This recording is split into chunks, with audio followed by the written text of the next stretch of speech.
नमस्कार शेतकरी बंधू भगिनींनो, लाडकी बहीण योजनेसंदर्भातील एक महत्त्वाची बातमी जी आहे ती समोर आलेली एक गुड न्यूज आहे सर्व महिलांसाठी। कारण की आता फेब्रुवारी आणि मार्चचा दोन्हीचा हप्ता जो आहे एकत्रित 3000 रुपये सर्व महिलांच्या खात्यामध्ये आता जमा होणार आहेत। याबाबतची माहिती जी आहे महिला व बाल विकास मंत्री आदिती तटकरे यांनी दिलेली आहे। त्यामुळे आता कोणत्याही अफवांवर विश्वास ठेवू नका, कारण की अनेक यूट्यूब चॅनल फसवेगिरी करत आहेत, काहीही तारखा सांगत आहेत बेजुबानी।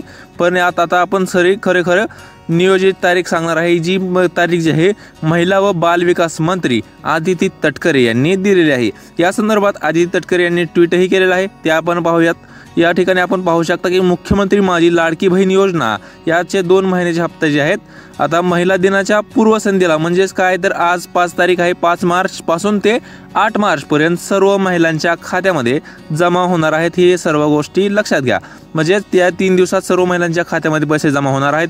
ज्या महिलांच्या खात्यामध्ये पैसे जमा होणार नाहीत अशा महिलांचे नाव यादीतून कट करण्यात आलेले आहे। आतापर्यंत मुख्यमंत्री माझी लाडकी बहीण योजनेमधून जे आहेत 9 लाख महिलांना जे आहे अपात्र करण्यात आलेलं आहे। मित्रांनो, तुम्हाला काय वाटतं की अजून महिलांना अपात्र केलं जाईल? कारण की आता ह्या महिन्यात जो हप्ता जो आहे फेब्रुवारी आणि मार्चचा जो हप्ता ज्या महिलांना मिळणार नाही या 3 दिवसात 5 तारखेला, 6 तारखेला, 7 तारखेला आणि 8 तारखेपर्यंत हा हप्ता मिळणार आहे।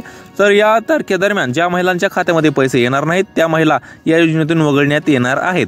त्यामुळे शेतकरी मित्रांनो, तुम्हाला जर ही माहिती आवडली असेल तर व्हिडिओला लाईक आणि आपल्या चॅनलला सबस्क्राईब करायला मात्र विसरू नका। आणि तुम्हाला काय वाटतं, अजून महिलांना अपात्र करायला हवं की नाही हे कमेंट करून नक्की सांगा।